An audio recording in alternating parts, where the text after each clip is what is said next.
नगे च सुरेन्द्रे च कौशिके पाद संस्पृशि निर्विशेष मनस्काय श्री वीरस्वामिने नमः। आरहत वाङ्मय में कहा गया है, जहाँ लाहो तहाँ लोहो, लाहा लोहो पवड्ढई, दो मास कयम कज्जम कोडी ए बिन निठ्ठियम। आदमी के भीतर अनेक वृत्तियां होती हैं और वृत्तियों से प्रवृत्तियां भी हो जाती हैं। मन वचन काय की दुष्प्रवृत्तियां होती हैं तो उनकी पृष्ठभूमि में कोई वृत्ति, राग की वृत्ति, द्वेष की वृत्ति, क्रोध, मान, माया, लोभ की वृत्तियां, वो वृत्तियां जुड़ती हैं, तब मन वचन काय से अशुभ प्रवृत्ति होती है। तो वृत्ति और प्रवृत्ति, फिर आगे है निवृत्ति। निवृत्ति भी करने की होती है। गुत्ती नियत्तणे वुत्ता अशुभत्थे सुसब्बसो। अशुभ से तो निवृत्ति का प्रयास करना चाहिए। यह जो सिद्धांत है, उजड़ा ने मिला कया जोग, मोह करम संजोग विजोग। मन वचन काय के ये तीन योग हैं, ये उजले कैसे रहते हैं और मलिन कैसे होते हैं कि मोहनीय कर्म साथ में संयुक्त होता है, जुड़ता है, तो योग अशुभ बन जाते हैं। मोहनीय कर्म वियुक्त रहता है तो योग शुभता में जा सकते हैं। अब मोहनीय कर्म का उदय तो हम जैसे लोगों के मानो निरंतर चालू है। निरंतर मोहनीय कर्म का उदय चालू है। हम स्वाध्याय करते हैं तो भी मोहनीय कर्म का उदय हमें छोड़ता नहीं है। बढ़िया से बढ़िया ध्यान में बैठ गए हैं, छठे गुणस्थान में हैं, सातवें में हैं, तो भी मोहनीय कर्म का उदय चालू है।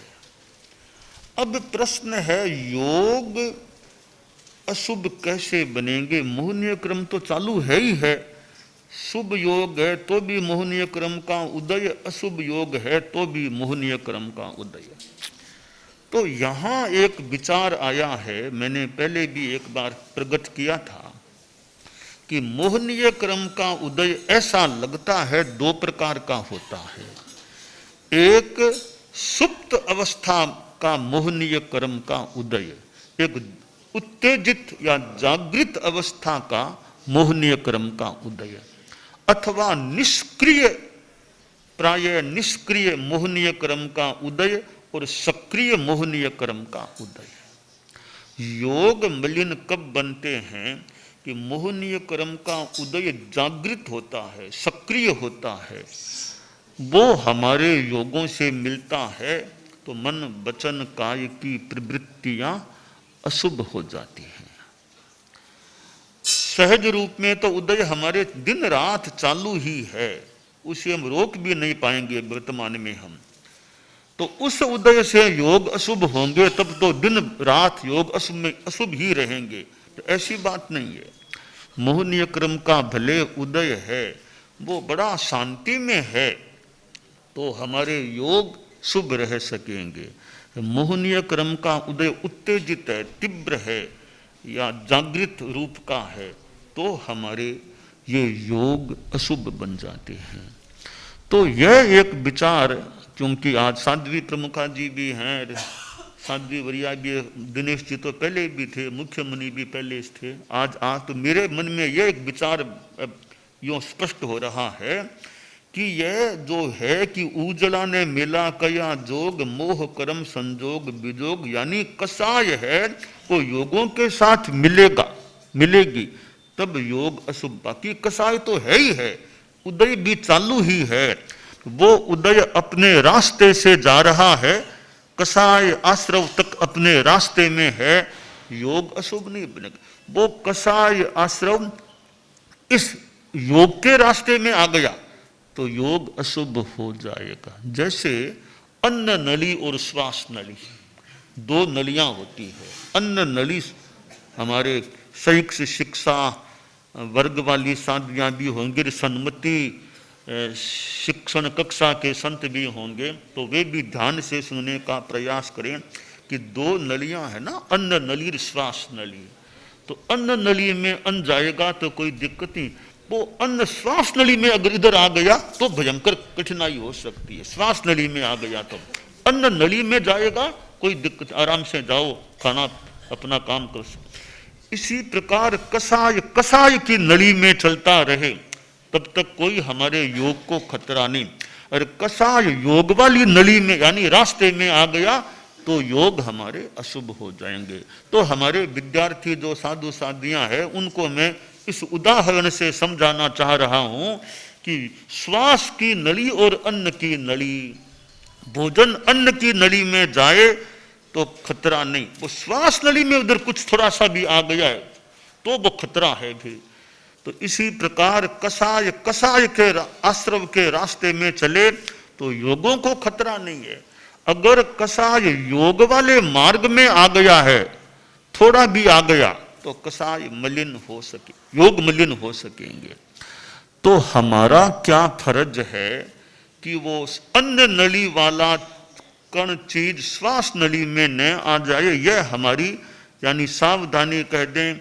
वो अभी कल की बात है, एक बच्चे का परिवार आया तो वो बच्चे के लगभग 10 वर्ष की उम्र में डेथ हो गई। क्यों हो गई तो अनुमान होगा या जो भी, तो वो खाना खाया तो थोड़ा खाना उसका इधर आ गया होगा श्वास नली की तरफ, अब उसकी फिर थोड़ी डेथ हो गई उसकी। तो यह तो शरीर के खतरे की बात है, उसका अपने जीवन के लिए महत्व है ही। तो आत्मा के लिए खतरे की बात यह है हमारी साधुपने की दृष्टि से कि कसाय नली वाली चीज योग की नली में न आ जाए, इधर आ गई तो हमारा यह योग अशुभ हो सकेगा। यानी मन वचन काय में गुस्सा अहंकार माया लोभ राग द्वेष ये आ गए हैं तो योग मलिन हो जाएंगे, ये अलग हैं तो योग हमारे अशुभ नहीं बन सकेंगे। तो साधुत्व और संन्यास दुनिया की बहुत बड़ी चीज है। संन्यास से बढ़िया चीज, सम्यक्त्व युक्त चारित्र से बढ़िया चीज दुनिया में क्या मिल सकेगी। केवल ज्ञान तो मान लें, फिर इसी का आगे का कोई क्रम मान लें, गुणस्थानों का विकास है। तो बाकी वर्तमान की दुनिया में साधुत्व और सम्यक्त्व युक्तता, इससे बढ़िया और क्या चीज हो सकती है, कोई बात ध्यान में नहीं आ रही है। इससे कोई बढ़िया चीज प्रिंसिपल महोदय हों तो प्रिंसिपल पढ़ाने वाले, स्कूल में पढ़ाने वाले तो बच्चों को ज्ञान देने वाले, पर बच्चों को प्रिंसिपल शिक्षक आदि जो शिक्षा से जुड़े हुए हैं कि बच्चे जिंदगी में भौतिकता से पैसा कमा ले, बढ़िया मकान प्राप्त हो जाए, कार हो जाए और संपदा मिल जाए, ये चीजें मान लो विद्यालय में शिक्षण ऐसा मिले, बच्चा आगे अच्छा कमाई करने वाला बन जाए, तो वो जीवन की एक चीज है। दूसरी चीज है जीवन में त्याग संयम। आज विद्यार्थियों में दूसरी चीज भी जीवन में सादगी कैसे रखना, संयम कैसे रखना, माता पिता के साथ किस तरह व्यवहार नहीं करना, गुरुजनों के साथ किस तरह पेश नहीं होना, किस तरह, ऐसी अनेक चीजें जहाँ संयम नैतिकता अहिंसा ये चीजें बच्चों में आ जाए तो एक और उनका ज्ञान, वे कमाई करने में माहिर, इधर वो साथ में उनका करेक्टर भी अच्छा रहे। Knowledge and character both should be mixed. ज्ञान और आचार दोनों जीवन में होने चाहिए।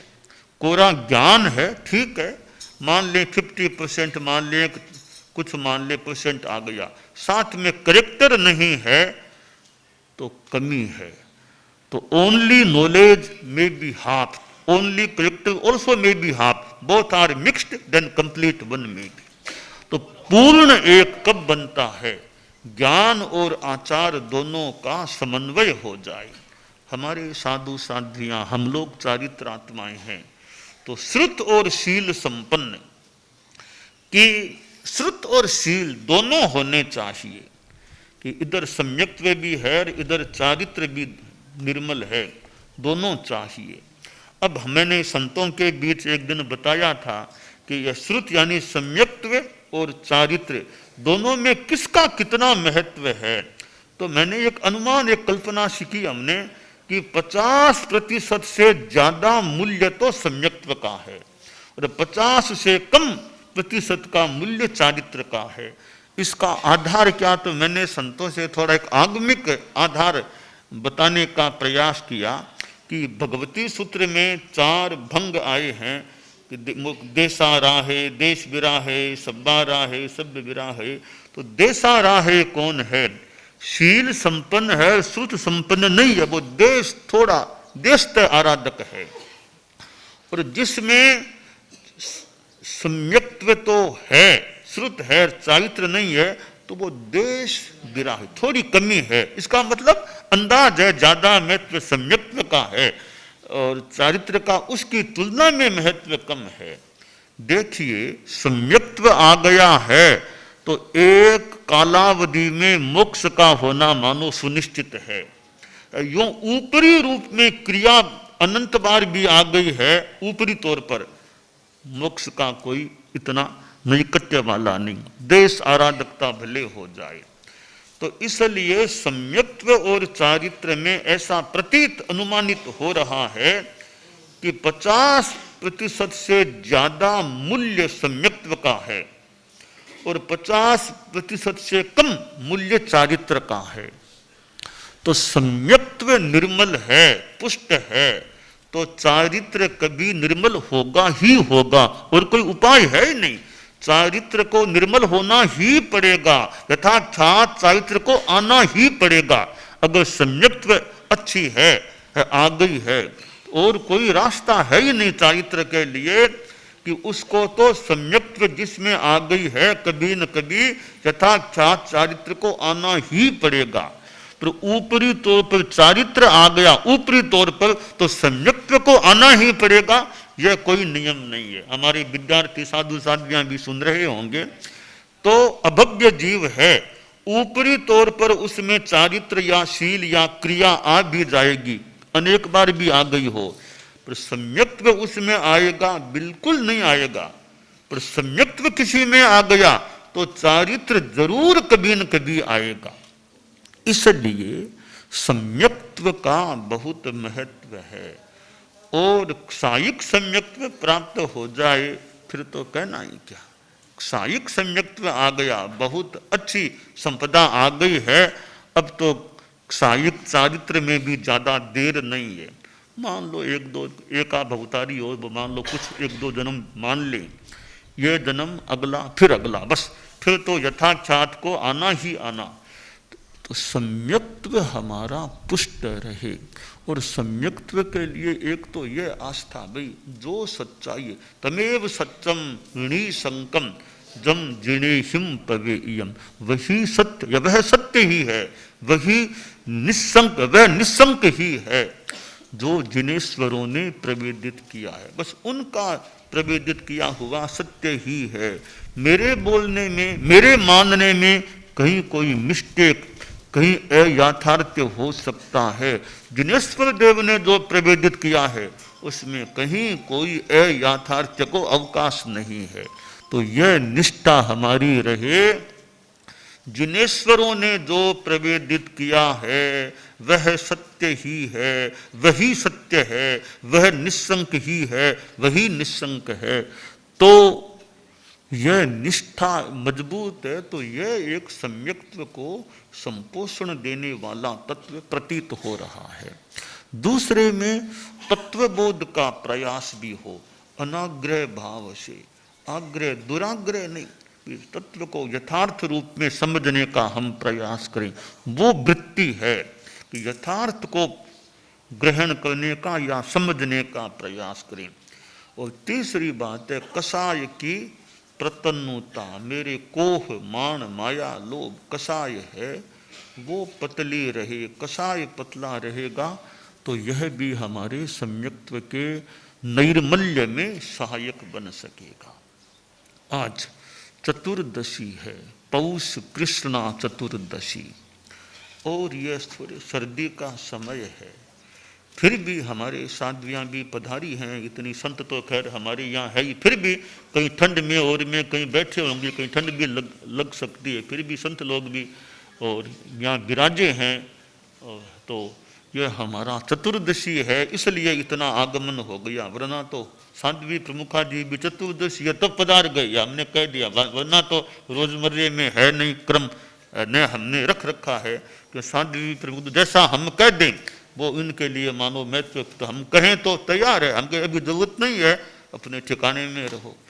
तो इसी तरह साध्वी वरिया है, बुलाएं तो तैयार है, बिना बुलाए भी मान लो कभी आ जाए तो रुचि से सुनने के लिए भी।